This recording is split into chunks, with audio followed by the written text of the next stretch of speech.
오늘 우리가 함께 묵상할 말씀은 지난 주일 설교 때 인용했던 성경 구절이기도 한데요. 신약성경 갈라디아서 5장 1절의 말씀입니다. 이런 짧은 구절은 외워버리면 또 참 신앙생활에 도움이 됩니다. 우리 외우려는 마음을 가지고 함께 이 말씀을 읽어봅니다. 그리스도께서 우리를 자유롭게 하려고 자유를 주셨으니 그러므로 굳건하게 서서 다시는 종의 멍에를 매지 말라. 아멘. 할렐루야. 오늘 또 저와 여러분의 가정, 자녀 그리고 하는 모든 일들마다 하나님의 돕는 손길이 함께 하시길 주님의 이름으로 축복합니다. 저 학교 다닐 땐 참 많이 들었던 말인데 요즘은 이런 말을 잘 못 듣는 것 같아요. 여러분들도 많이 들어보셨을 텐데 자유가 아니면 뭐라고 그래요? 자유가 아니면 죽음을 달라. 이 말을 누가 어떤 배경에서 한 말인지 혹시 여러분 아십니까? 이 말은 패트릭 헨리라는 사람이 미국이 이제 청교도들에 의해서 이제 그 땅에서 새롭게 나라를 세울 때에 영국에서 독립하기 위해서 리치몬드에 있는 세인트 존 교회에서 민명대를 만들어 가지고 전쟁을 해서라도 목숨 걸고라도 자유를 독립을 찾아야 된다. 이 패트릭 헨리가 연설을 했는데 그 연설에 나오는 유명한 구절입니다. 자유가 아니면 죽음을 달라. 그만큼 자유가 소중하다는 걸 강조하는 말이겠지요. 오늘이 2021년 8월 15일입니다. 우리 민족이 일제에 의해서 강제로 점령당해 있다가 70 이렇게 하나님의 각별한 은혜로 해방되어진 지 76년째 되는 해를 기념하는 날이 바로 오늘입니다. 그 해방을 통해서 우리가 얻은 가장 값진 선물이 뭔지 아십니까? 그건 자유입니다. 우리 민족은 이런 경험을 통해서 자유가 얼마나 소중한지를 뼈저리게 깨닫고 있습니다. 그러나 76년이 지났는데 우리가 지금 살고 있는 모습을 본다면 얼마나 우리가 진정한 자유를 누리고 살고 있는가? 여러분, 쉽게 그렇다고 대답하기 어려운 삶을 우리들이 지금 살고 있습니다. 사람은 영혼이 있는 영적 존재입니다. 사람은 느낌을 갖는, 감정이 있는 정서적 존재입니다. 사람은 공간과 시간의 제한을 받는 물질을 이루고 있는 육체로 된 육적 존재입니다. 이 말은 다르게 말하면 사람은 영적으로 무언가에 매일 수 있고 또 정서적으로도 무언가에 붙잡힐 수 있고 육적으로도 자유가 제한될 수 있다는 존재라는 뜻입니다. 또 다르게 표현한다면 사람은 영적으로 자유로워야 되고요. 또 정서적으로도 자유를 보장받아야 되고요. 육체적으로도 마음껏 자유를 누려야 된다는 뜻이기도 합니다. 76년 전만 해도 우리 민족은 일본 제국주의에 의해서 신앙의 자유를 누리지 못했습니다. 표현과 사상의 자유를 빼앗기며 살았습니다. 신체의 자유도 제한당하면서 살다가 해방을 맞이했습니다. 그런데 이 해방이 우리의 힘, 우리의 능력이 아니었습니다. 불신자들의 표현처럼 우연히 또는 재수가 좋아서 운이 좋아서 해방이 되어진 것도 아닙니다. 역사를 주관하시는 하나님, 역사를 다스리시는 하나님의 주권적 섭리에 의해서 가장 정확한 타이밍에 하나님의 의도, 하나님의 뜻이 있어서 우리에게 해방을 허락하신 걸 믿을 수 있기를 바랍니다. 왜요? 신앙 안에서는 아주 사소한 것조차도 결코 우연이 없습니다. 모든 게 하나님의 계획 가운데 진행되는 것입니다. 그렇다면 76년 전에 일제강점에서 해방하게 하신 하나님의 뜻은 뭘까요? 우리에게 자유를 주신 하나님의 뜻은 어디에 있을까요? 기독교 역사를 보면 예수님이 부활하시고 승천하신 이후 2000년 동안 세계 역사 속에 예수 그리스도를 통한 구원의 복음이 서쪽으로 전해져 오고 있습니다. 예루살렘에서 출발한 복음이 로마로 갔습니다. 로마에서 유럽으로 올라갔습니다. 유럽에서 꽃을 피우고 대서양을 건너서 아메리카 대륙 미국으로 갔습니다. 거기에서 교회가 활짝 꽃을 피운 다음에 태평양을 건너서 아시아로 넘어옵니다. 원래 이 복음은 하나님의 계획대로라면은 우리 민족 안에서 꽃을 활짝 피우고 계속해서 서쪽으로 이것을 복음의 서진이라고 말합니다. 계속해서 서쪽으로 가서 중국을 넘어서고 이슬람을 넘어서서 성경이 말하는 우리의 땅끝 예루살렘까지 이 복음이 전해지는 게 하나님의 계획이었습니다. 그러나 원수 마귀가 가만히 있지 않았지요.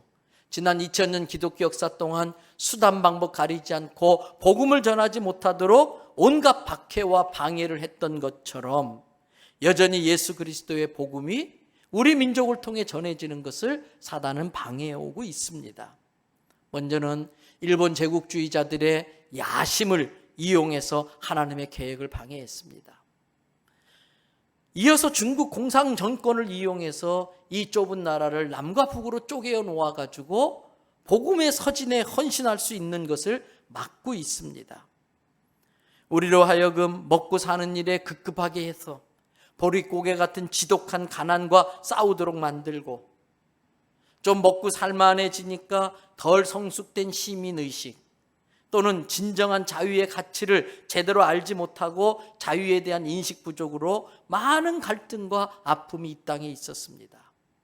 동시에 저 북쪽에서 3대 독재 세습을 통해서 많은 협박과 이러한 것들을 통해서 그들의 방해로 우리의 자유가 제한받고 있어요. 그럼에도 불구하고 지난 70년 동안 하나님께서 이 땅을 쓰시려고 엄청난 축복을 하셨지요. 여러분, 전 세계에서 2차 세계대전 이후에 원조받다가 다시 원조할 만큼 부흥한 나라, 잘 살게 된 나라는 딱 유일하게 대한민국 하나밖에 없습니다. 전 세계 젊은이들이 평생에 한 번쯤은 꼭 가보고 싶은 나라가 대한민국이 되었습니다. 그래서 전 세계 많은 젊은이들이 우리나라는 미드라고 해서 미국 드라마를 보려고 하지만은 많은 중동 국가나 전 세계 나라들은 코리아 드라마, 한국 드라마를 통해서 한국말을 배우고 한국 K-팝, 한국 노래를 통해서 한국말을 배워서 한국에 와보는 게 소원입니다. 여러분, 여기 하나님의 오묘한 섭리가 있어요. 선교사님들이 그전에는 복음을 전하려고 할 때에 막히는 게 많았어요. 근데 이제는 한국 사람이란 걸 알고 찾아와서 한글을 가르쳐 주세요. 그럴 때 선교사님들은 뭘 가지고 한글을 가르칠까요? 어떻게 하셨어요? 성경을 가지고 한국을 가르쳐.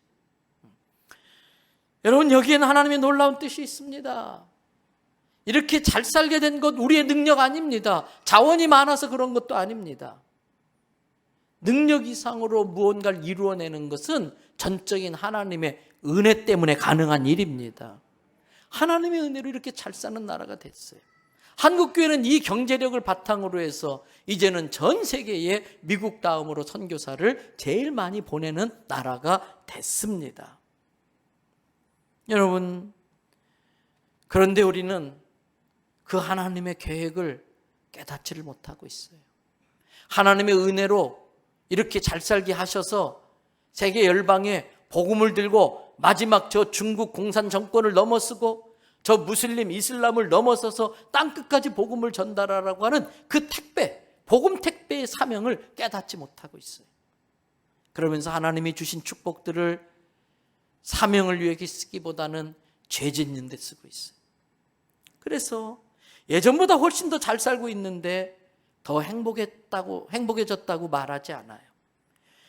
예전보다 감사할 것이 훨씬 더 많은데 감사가 인색한 사람들이 되었어요. 오히려 더 불평하고 더 원망하고 더 많은 불만을 가지고 삽니다. 더 많이 가지고 더 많이 누리려고 하다 보니까 더 많은 갈등이 생겨났고요. 끔찍한 증오 범죄가 옛날보다 훨씬 더 많은 시대를 우리가 살고 있습니다. 왜 그럴까요? 76년 전 하나님께서 일제강점에서 해방이라고 하는 은혜를 통해 주신 이 자유라는 것을 제대로 알지 못하고 제대로 누리지 못했기 때문에 그렇습니다. 게다가 지금은 전 세계가 코로나19 바이러스와 지구온난화라고 하는 엄청난 변화에 직면하고 있습니다. 신앙생활을 비롯해서 모든 일상생활이 근본적인 도전을 받고 있습니다. 숨쉬는 자유를 누리지 못하고 있어요. 이동의 자유가 제한받고 있습니다. 일상생활의 자유, 심지어는 예배의 자유까지도 다 제한을 받고 있습니다. 그러면서도 앞으로 어떻게 될 것인가 불확실성의 시대를 살고 있어요. 앞으로 어떻게 될 것인가, 마치 온 인류가 사막 한가운데에 나침반도 없이 지도도 없이 어디로 가야 할까, 어떻게 해야 될까 방황하고 있는 것 같아요. 아무도 답을 주지 못해요. 왜? 가보지 않는 길을 지금 가고 있기 때문에 아무도 답을 주지 못합니다. 이럴 때 우리 그리스도인들은 어떻게 해야 될까요? 우리 그리스도인들은 어떻게 해야 될까요? 우리도 아무 답 없이 이 사막 같은 세상에서 어디로 가야 될까? 그들과 함께, 불신자들과 함께 여기저기 방황하며 살아야 되겠습니까? 길을 몰라서 방황하고 있는 사람들이 우리 그리스도인들에게 어디로 가야 됩니까? 이럴 때 우리는 어떻게 해야 됩니까? 물어볼 때에 우리도 몰라요. 우리도 몰라요. 이렇게 말해야 됩니까? 그렇게 기독교가 무능하고 그렇게 예수 그리스도가 무기력합니까? 아닙니다. 그리스도인은 답을 가진 사람들이 되어야 됩니다. 우리 그리스도인들은 어떤 상황, 어떤 환경, 어떤 문제 앞에서라도 이렇게 하면 됩니다, 이리로 가면 됩니다, 이게 답입니다 말할 수 있어야 됩니다. 왜 그래야 될까요? 여러분, 제가 초등학교 다닐 때는 그때 국민학교라고 그랬어요. 그때 전과라는 게 있어요. 동화 전과. 교과서에 나온 아무리 어려운 문제도 그 전과를 보면 그 전과 안에 풀이법과 답이 다 나와 있어요. 근데 꼭 그 전과를 사주시고 그 전과를 부모님들이 갖고 계세요. 안 주세요. 그래서 학교에서 선생님한테 숙제를 받고 오면은 이 숙제를 빨리 풀고 이제 막 놀아야 되는데 놀지를 못하는 거예요. 왜? 이거 안 풀어갔다간 또 내일 학교 가가지고 선생님한테 대나무로 만든 자루, 대나무 잣대로 손바닥 맞을 걸 생각하면 놀지를 못하는 거예요. 그런데 아무래도 안 풀려요. 막 낑낑대고. 그러다 보면 부모님들이 애쓰는 모습이 기특하다고 은혜를 베풀어 주시사 전과를 주십니다. 그러면 딱 정확하게 몇 페이지 거기에 문제 풀이법이 나와요. 아, 이렇게 풀면 되었구나. 그래서 얼른 후다닥 풀어놓고 숙제 다 했다, 자유다, 나가서 그냥 실컷 노는 거예요. 내일 학교 가도 걱정이 없어요. 왜? 매 맞을 걱정이 없으니까. 문제 다 풀었으니까. 이게 전과의 능력이더라고요. 그렇습니다. 우리 그리스도인들은 온 인류에게 일어나는 모든 문제에 답이 실려있는 예수 전과를 갖고 있는 사람들이에요. 지도 없는 사막에서 내비게이션을 가지고 있는 유일한 사람들이 우리 그리스도인들입니다. 인류를 불안하게 하는 모든 문제로부터 자유롭게 해줄 수 있는 유일한 답을 지니고 있는 사람들이 우리 그리스도인들이 되어야 할 줄로 믿습니다. 어떻게 그게 가능합니까? 어떻게 그게 가능합니까? 무엇이 우리의 전과이고 문제풀이 전과이고 무엇이 우리의 길을 가르쳐주는 내비게이션입니까? 인류의 문제는 결국 세 가지입니다. 어디로 가야 되나? 길을 묻는 문제입니다. 무엇이 진짜인가? 무엇이 가짜에게 속지 않고 무엇이 진짜인가? 진리의 문제입니다. 그리고 생명을 보장받는 문제입니다. 어디로 가야 되나? 무엇이 진짜인가? 어떻게 생명을 보장받나? 이게 인류의 가장 큰 숙제입니다. 갈 길을 알고 진리를 통해서 진짜를 분별할 줄 알고 생명 문제만 해결되면 인간은 모든 속박에서부터 자유로울 수 있어요. 그것을 보장받지 못하기 때문에 자유를 빼앗기고 억압과 불안과 두려움에 살고 있는 것이지요. 그렇게 자유를 빼앗긴 우리들에게 예수님이 놀라운 말씀을 하세요. 우리가 잘 아는 말씀입니다. 요한복음 8장 32절 말씀. 다 같이 선포해 보겠습니다. 진리를 알지니 진리가 너희를 자유롭게 하리라. 진리를 알면 그 진리가 너희를 자유롭게 만들어준다라는 말씀이에요. 그러면서 예수님이 자기를 소개합니다.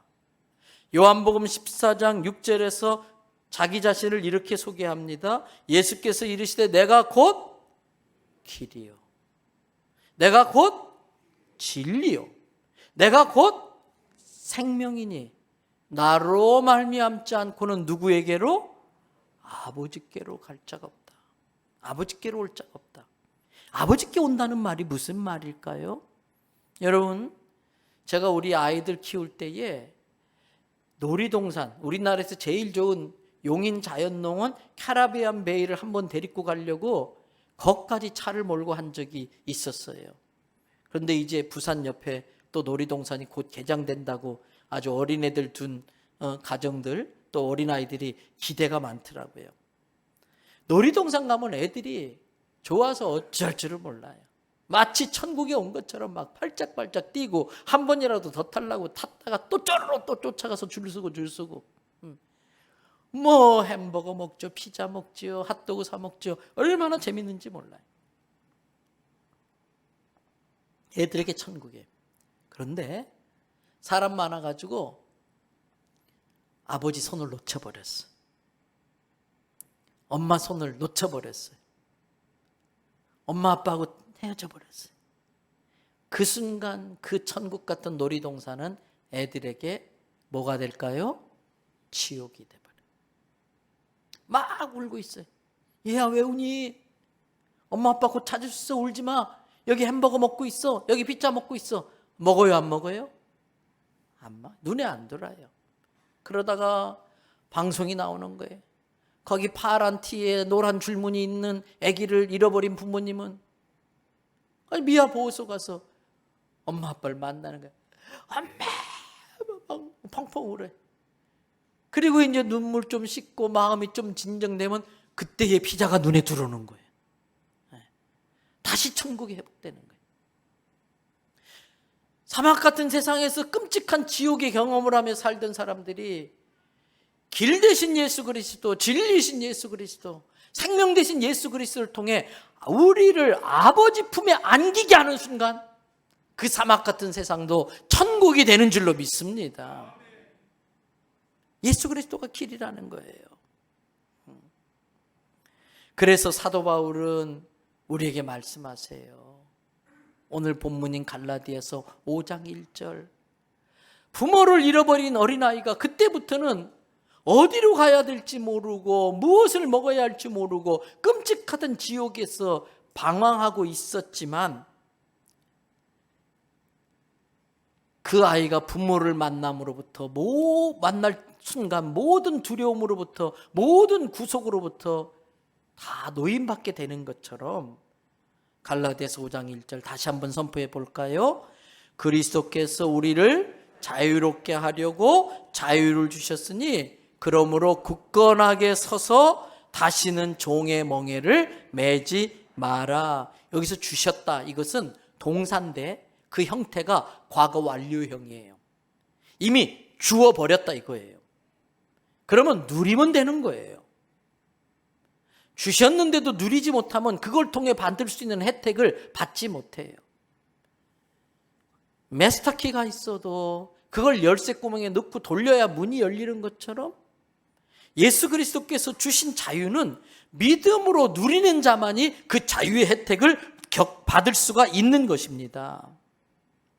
여러분, 2000년 전 예수 그리스도께서 십자가에 자기 생명을 바치시고 또 부활의 능력으로 생명을 주관하신 능력으로 죽음 권세를 물리치고 부활하심으로 말미암아 사단에게 승리하셨어요. 그래서 죄로 인하여 에덴 동산에서 빼앗겼던 자유를 우리에게 되찾아 주셨어요. 그리고 이 민족을 통해 이 진정한 자유를 얻을 수 있는 이 복된 소식을 땅끝까지, 중국을 넘어서고 이슬람을 넘어서서 성경이 가르쳐주는 땅끝인 예루살렘까지 전하라고 우리에게 복음의 택배 사명을 맡겨주셨어요. 복음의 택배 사명이 우리 한국교회와 우리 이 민족에게 하나님으로부터 주어졌어요. 그러나 안타깝게도 지난 70년 동안 우리는 먹고 사는 문제, 그 밖에 여러 가지 이유 때문에 마귀에게 쏘가 이 자유를 누리지 못하고 사명을 온전히 감당하지 못하고 살았어요. 육체적으로는 일제의 속박에서 벗어났지만 영적으로 정서적으로 여전히 원수 마귀에게 쏘가서 종의 멍에를 메고 살고 있는 사람들이 얼마나 많은지 몰라요. 그래서 사도 바울이 우리에게 다시는 종의 멍에를 메지 마라 이렇게 이야기하는 겁니다. 어떻게 그럴 수 있는가? 다시 갈라디아서 5장 1절을 보세요. 앞뒤로 나누어집니다. 앞에 보니까 누가? 그리스도께서 누구에게? 우리에게 무엇을? 자유롭게 하려고 자유를 주셨다. 뒷부분, 그러므로 다시는 종의 멍에를 메지 마라. 그런데도 마귀는 계속해서 거짓말로 우리를 속이고 유혹하고 협박 공갈해서 종의 멍에에 매여 있게 만드는데 그것을 벗어나는 비결은 중간에 연결고리, 앞과 뒤를 연결시키는 고리 뭐예요? 그러므로 굳건하게 서서. 신앙생활은 그럼에도 불구하고 믿음에 굳건하게 서는 것입니다. 많은 마귀의 공격이 있고 육체적 질병으로 인한 염려가 있고 재정이 힘든 것이 있지만은 그럼에도 불구하고 믿음의 뿌리를 깊이 내리고 굳건하게 쓰는 거예요. 흔들릴 수 있어요. 휘둘릴 수 있어요. 그럼에도 불구하고 뿌리는 뽑히면 안 돼. 믿음의 뿌리는 빼앗겨서는 안 돼. 믿음에 굳게 서야 되는 거예요. 어떤 믿음입니까? 어떤 믿음입니까? 지난주에 말씀드렸지요.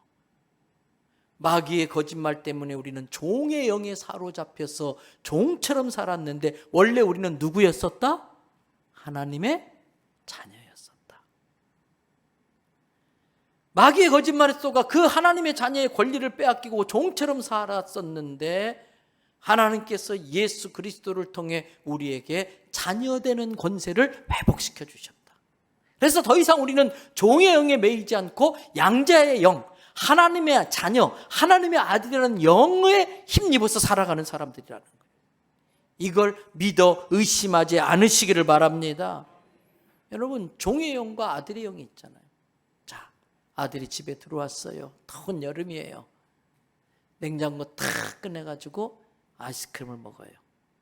그런데 어떤 집에서 아들이 아버지, 제가 냉장고에 있는 아이스크림을 하나 먹고 싶은데 먹어도 될까요? 허락해 주시옵소서. 이런 집 있어요? 그런 집 혹시 있다면 저랑 심각하게 그 부모들은 상담을 해봐야 돼. 오자마자 냉장고 확 열고 마음대로 끊어 먹어요. 그러다가 없으면 누가 다 먹었어? 내가 먹으려고 했는데 누가 다 먹었어? 빨리 사내. 막 때를 쓰면 알았어 빨리 돈 줄게 가서 사와. 아니면 사다 바쳐야 돼. 종들은 어때요? 주인님, 내가 열심히 일하고 와서 굉장히 목이 마른데 혹시 냉장고에 있는 아이스크림 하나 먹어도 될까요? 물어보고 먹어야 돼. 그래, 하나 먹어도 돼? 허락받고 먹어야 돼. 먹으면서도 막 눈치 보면서 먹어야 돼. 이게 종의 영과 아들의 영의 차이예요. 앞에서 읽어봤던 요한복음 8장 32절, 무엇을 알면? 진리. 뭐가 진리예요? 하나님이 내 아버지다. 내가 하나님의 자녀다. 나한텐 자녀의 권리가 있어. 누릴 자녀의 권리를 아는 그 진리를 알면은 그 진리가 너희를 종의 영에서 자유케 한다. 사도 바울은 거짓 교사들에 의해서 믿음이 흔들리는 골로새 교회 교인들에게 똑같은 말을 해요. 골로새서 1장 21절부터 23절을 보세요. 전에 너희가 원수 마귀의 거짓말에 속아서 악한 행실을 함으로써 하나님으로부터 멀리 떠나 마음으로 하나님과 원수처럼 지냈었는데 그러한 너희를 22절 이제는 그의 육체의 죽음 예수 그리스도의 십자가 죽음으로 말미암아 하나님과 너희 사이를 화목하게 하셔서 너희에게 거룩한 게 없고 너희에게 흠잡힐 만한 게 많이 있고 너희에게 책망받을 것이 수두룩하지만 그럼에도 불구하고 하나님의 자녀라는 사실은 절대 변화되지 않기 때문에 달라지지 않기 때문에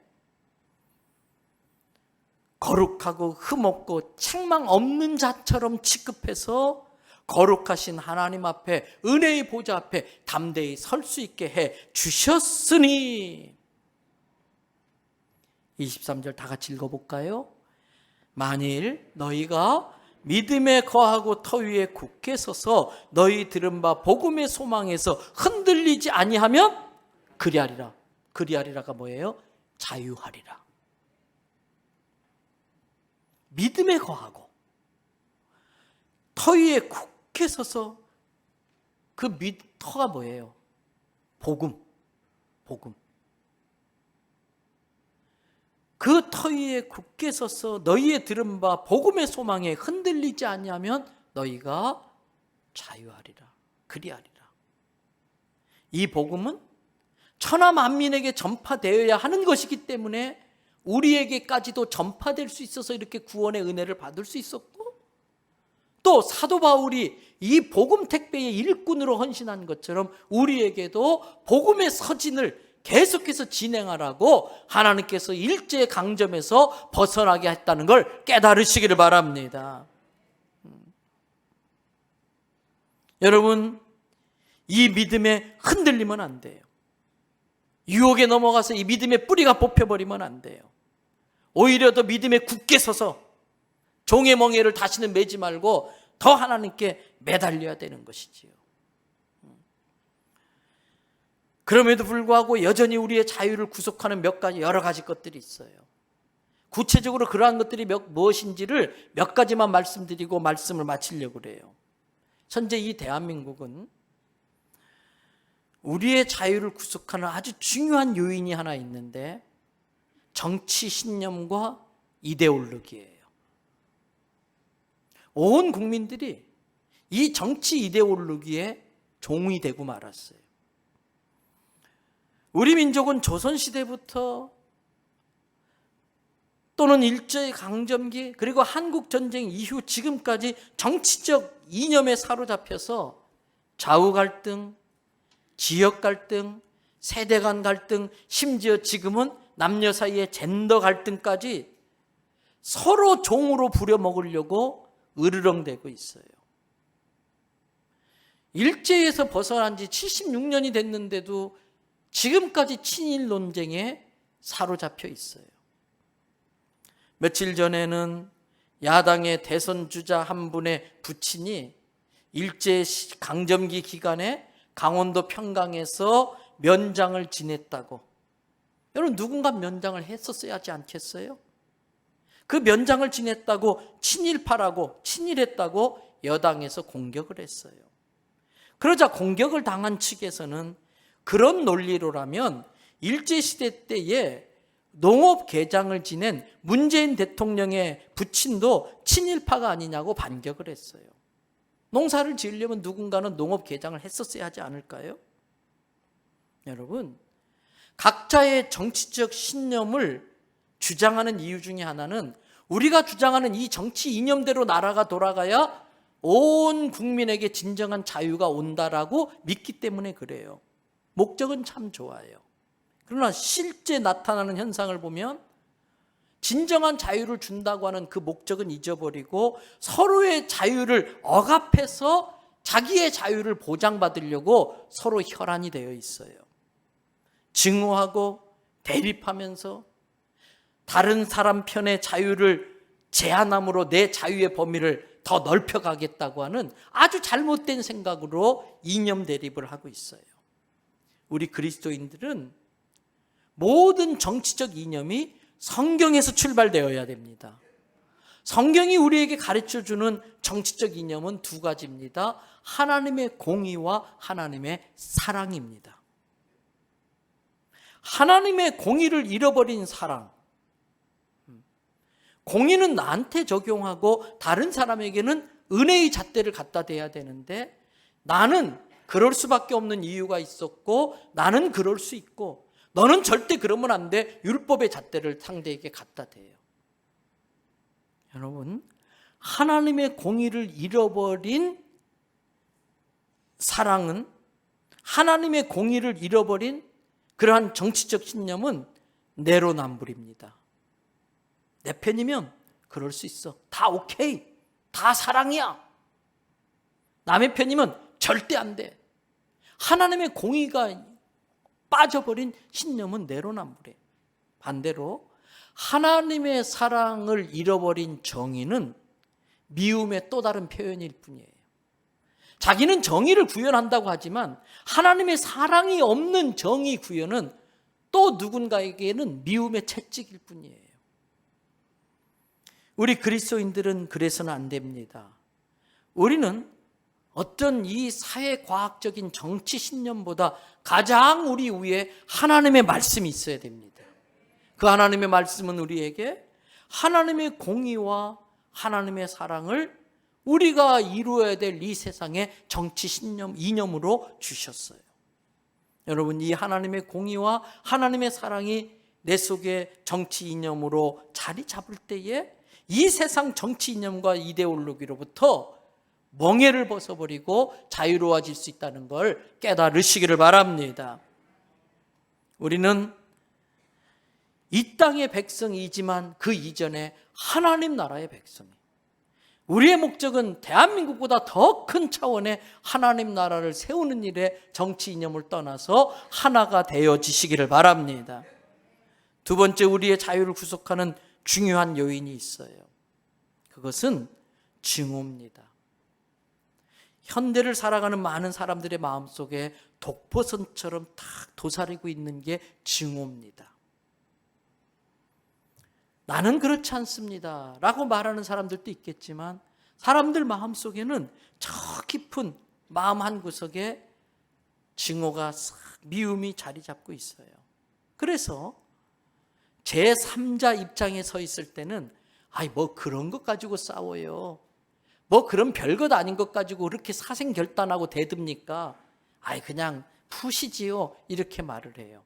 근데 그게 자기 문제가 되면, 제3자가 아니고 자기 문제가 되면 그때부터 정말 별거 아닌 것 가지고 목숨 걸고 대듭니다. 목숨 걸고 사생결단으로 달려듭니다. 왜? 그 내면 깊은 곳에는, 그 분노의 내면 깊은 곳에는 미움이 자리 잡고 있기 때문에 그렇습니다. 그런데 아시지요? 모든 증오와 미움은 독을 뿜어내고 있습니다. 모든 미움과 증오는 독을 뿜어내고 있습니다. 그 독은 가장 먼저 자기를 해칩니다. 내가 누군가에게 마음의 상처를 입고 두고 보자, 언젠간 갚아줄 거야, 벼르고 있어요. 그 순간에 계속해서 독이 그 안에서 뿜어져 나오고 있어요. 그래서 나에게 상처를 준 사람은 상처 준 줄도 몰라요. 그런 일이 있었어요? 내가 그런 말 했던가? 난 몰랐네? 미안해, 그렇게 느꼈다면 미안해. 그런데 나는 그게 상처가 돼서 몇 년 동안을 꽁하게 품고 있으면 그 사람이 내게 준 상처로 얻은 손해보다 미움을 품고서 벼르는 마음으로 살면서 뿜어나와진 독으로 입은 피해가 훨씬 더 크다는 거예요. 그래서 우리는 빨리 이 증오의 영, 미움의 영이 얽어맨 종의 멍에를 벗어버려야 돼요. 그것을 벗어버리는 방법은 하나밖에 없어요. 증오는 사단에게 내 안에 들어와서 내 감정을 네 마음대로 갖고 놀아라고 공식적으로 권리를 주는 것과 똑같아요. 증오는 사단이 내 마음에 들어와서 내 감정을 미움의 감정으로 네 마음대로 사용해라고 권리를, 자격증을 주는 것과 똑같아요.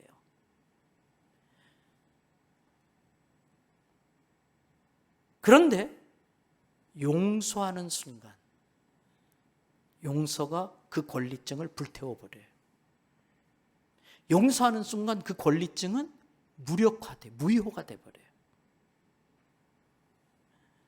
그러므로 나를 위해서라도, 또 가정을 위해서라도, 내 자녀들을 위해서라도, 또 나의 일터와 공동체, 또 하나님의 나라를 위해서라도 먼저 하나님께 용서받은 사랑을 받은 사람들로서, 하나님께로부터 먼저 용서받은 사람으로서 이제는 우리가 용서해야 할 줄로 믿습니다.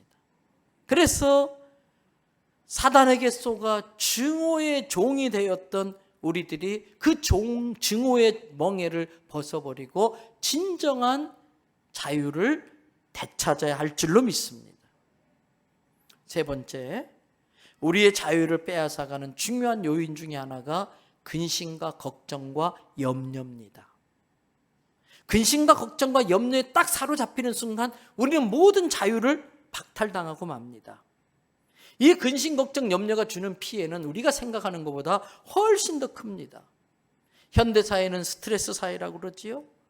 모든 정보들이 우리를 근심하게 만들고 걱정하게 만들면서 그것으로부터 받는 스트레스가 우리의 몸을 병들게 만들어요. 우울증에 빠지고 공황 증세에 빠지고.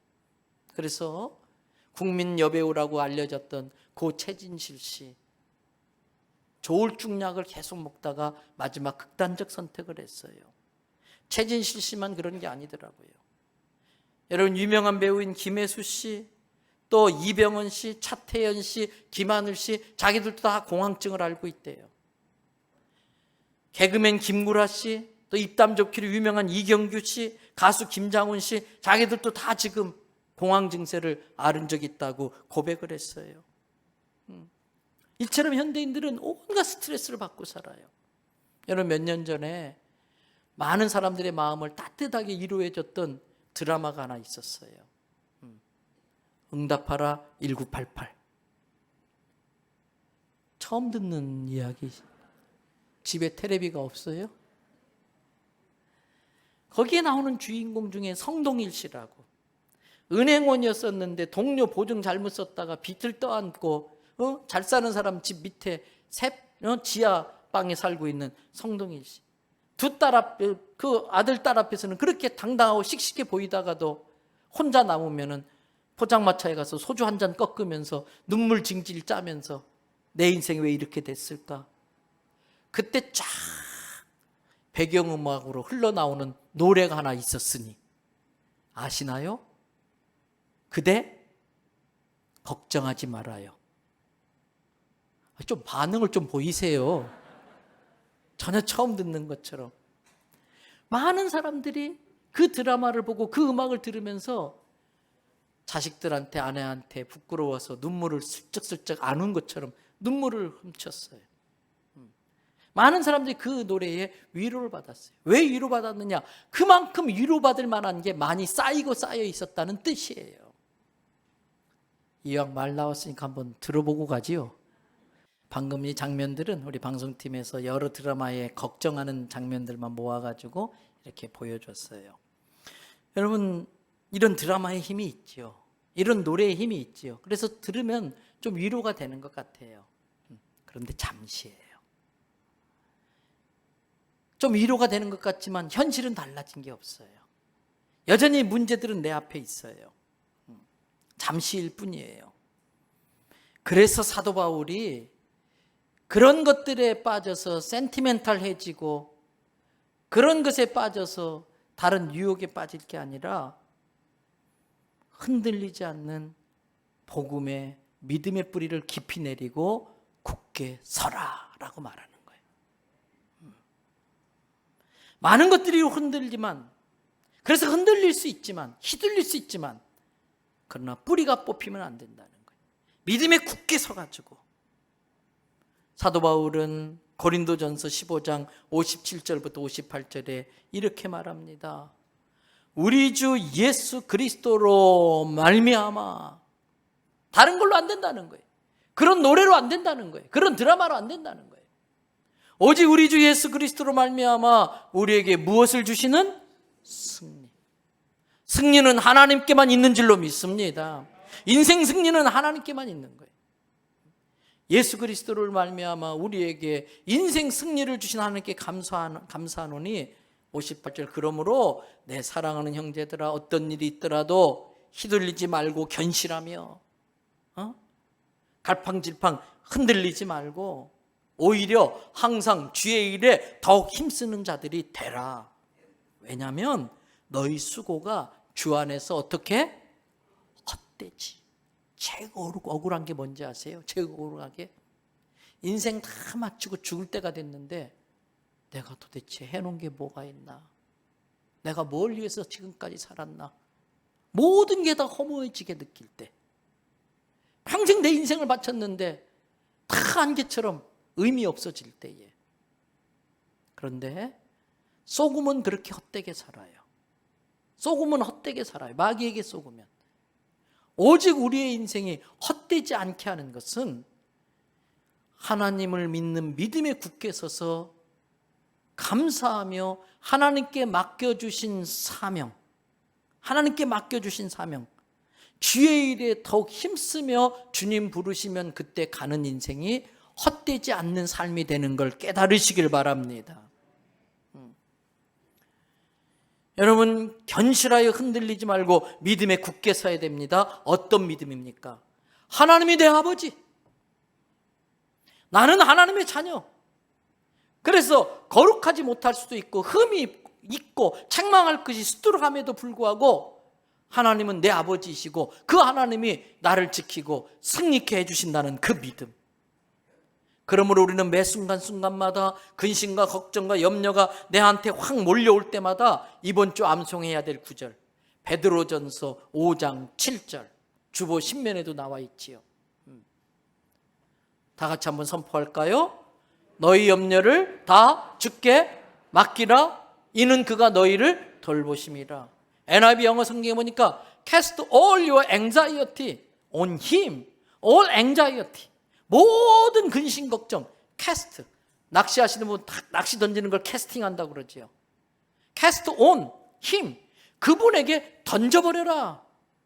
왜냐하면 he cares for you. 그가 너희를 케어해 주시기 때문이라는 거예요. 또 우리가 잘 아는 빌립보서 이미 외웠지요. 4장 6절에 아무것도 염려하지 말고 오직 모든 일에 기도와 간구로 너희 구할 것을 무엇으로? 감사함. 왜? 응답할 될 것이 분명하니까, 우리의 기도와 간구가 이루어질 게 분명하니까 미리 선불 감사함으로 하나님께 아뢰라. 여기서 아뢰라고 하는 단어는 헬라어 원어로 한번 따라 합시다. 그노리죠. 헬라 말이에요. 한 번 더. 그노리죠. 아뢰라. 그런데 이 그노리조라고 하는 이 단어 속에는 같이 느끼게 만든다, 같이 공감하게 만든다, 같이 내가 알고 있는 걸 같이 알게 만든다, 같이 인식하게 만든다, 내가 이해한 대로 같이 이해하게 만든다. 이게 그노리조예요. 바로 기도를 말하는 거예요.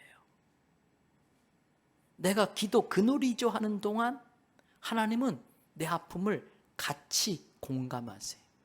같이 느껴주세요. 그리고 나보다도 더 아파하세요. 왜? 자식의 문제로 아파하는 정도는 자식보다도 부모가 훨씬 더 아파합니다. 때문에 우리가 하나님 앞에 아무 일에든지 염려하지 말고 기도와 간구를 하나님께 아뢰면 하나님께서 같이 그노리조 해주시는 거예요.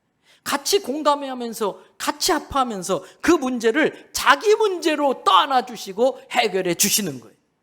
그래서 cast on, 다 주께 맡기라고 말씀하시는 거예요. 사랑하는 성도 여러분, 기도를 통해서 근심과 걱정과 염려로 빼앗긴 내 자유를 되찾으시기를 바랍니다.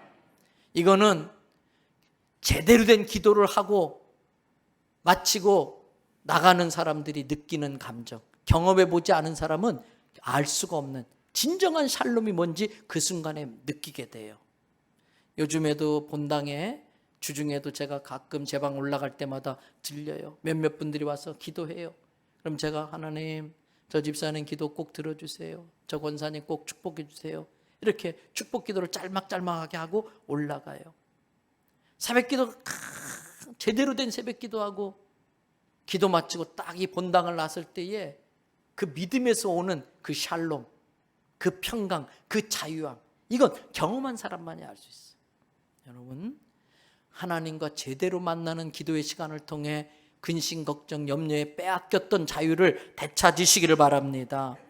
마지막 하나, 아주 구체적이며 실제적인 것으로서 우리의 자유를 빼앗고 있는 것을 꼭 짚고 넘어가야겠습니다. 실제 우리 생활 가운데 우리의 자유를 빼앗고 있는 아주 중요한 요인들이 있습니다. 문명의 이익입니다. TV와 스마트폰입니다. TV가 우리의 이동의 자유를 빼앗아요. 우리로 하여금 TV 앞에서 못 벗어나게 우리를 쫙 붙잡고 있어요. 우리가 스마트폰을 쥐고 있는 게 아니라 스마트폰이 우리를 쥐고 있어요. 그래서 가족 간의 대화도 못하게 만들고 인간관계를 단절시키게 만들고 기도할 시간, 성경 볼 시간, 묵상 시간, 운동 시간 다 뺏어서 영성도 건강도 다 해치게 만들고 심지어 예배 시간, 기도 시간조차도 이 스마트폰 확인하느라고 성령의 역사하심을 회방하는 일을 본의 아니게 하고요. 가족과의 관계를 차단하고 하나님과의 관계를 차단하고 아닙니다. 우리는 이 문명의 이기들 때문에 누려야 될 자유를 빼앗기는 사람들이 아니라 누려야 될 자유를 더 많이 확보할 수 있도록 이 문명의 이기들을 지혜롭게 사용할 줄 아는 사람이 돼야 돼. 사용 시간, 장소, 방법 등을 지혜롭게 결정해서 이것들을 더 많은 자유를 보장받기 위해서 활용할 줄 아는 사람들이 돼야 되는 거예요. 이제 말씀을 마칩니다. 일제강점기에서 하나님의 은혜로 얻은 해방으로 우리는 자유를 되찾은 지 76년이 되었어요. 그런데 내가 알고 있는 게 옳고 내가 주장하는 정치 신념이 맞다고 하는 그 교만과 아직 때문에 나도 자유를 구속당하고 다른 사람의 자유도 억압하는 모습을 우리가 지니고 있어요. 그러면서 내 말대로 되지 않는 것에 대한 분노, 내 뜻대로 되지 않는 것에 대한 증오, 미움의 영에 우리는 사로잡히고 다른 사람의 자유를 빼앗아서 나의 자유를 확보하려고 하는 어리석은 짓들을 하고 그렇게 되지 않으면 근심하고 걱정하고 염려하면서 샬롬의 은혜를 빼앗기며 살고 있어요. 더군다나 현대 문명의 이기 때문에 하나님과 자유롭게 대화할 수 있는 그 자유를 빼앗기고 예배의 자유를 빼앗기고 기도의 자유를 빼앗기고 자녀들과 뒹굴고 놀 수 있는 그 자유를 다 스스로 반납해버리고 있는 많은 어리석은 짓을 우리가 하고 있어요. 오늘 본문 말씀인 갈라디아서 5장 1절 그리스도께서 우리를 자유롭게 하려고 자유를 주셨으니 그러므로 이제는 굳게 서서 다시는 종의 멍에를 매지 마라. 내가 여전히 종의 멍에를 메고 있는 건 아닌지 자기를 깊이 살필 수 있는 이 한 주간 되시기를 주님의 이름으로 축복합니다.